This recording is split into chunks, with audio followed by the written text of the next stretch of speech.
حوصلے بلند ہوتے ہیں اور مسلمان بے حیثیت ہو جاتا. آج ہمارا نہ قرآن سے تعلق ہے، نہ اللہ سے تعلق ہے، نہ مسجدوں سے تعلق ہے، نہ ہمیں حلال اور حرام کی تمیز ہے. ہم مسلمان ہیں اور مسلمان کیا کر رہے ہیں؟ نمازیں نہیں پڑھ رہے. مسلمان ہیں رشوت دے رہے ہیں. مسلمان ہیں دھوکہ دے رہے ہیں. مسلمان ہیں شراب پی رہے ہیں. مسلمان ہیں نشے کے عادی ہیں. مسلمان ہیں ناجائز تعلقات میں ہیں. مسلمان ہیں شادی شدہ مرد ہیں شادی شدہ عورتوں سے تعلقات میں. مسلمان ہیں غیر مسلموں سے تعلقات میں. مسلمان ہیں ایک سے زیادہ نکاح کو جرم سمجھے اور شادی شدہ عورت کو نظر انداز کرے اور دوسروں سے تعلقات کو بڑھا. کیا کر رہے ہیں؟ مسلمان ہیں اسلام کی دھجیاں اڑا رہے ہیں.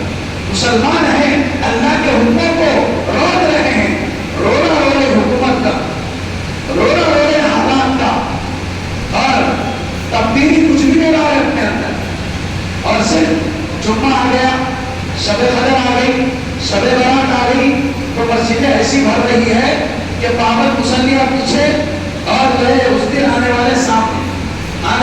ریگولر آنے والے ذرا لیٹ ہو گئے تو جگہ نہیں ملتی بے شک. اور پھر اس کے بعد جیسے ہی یہ مبارک گھڑیاں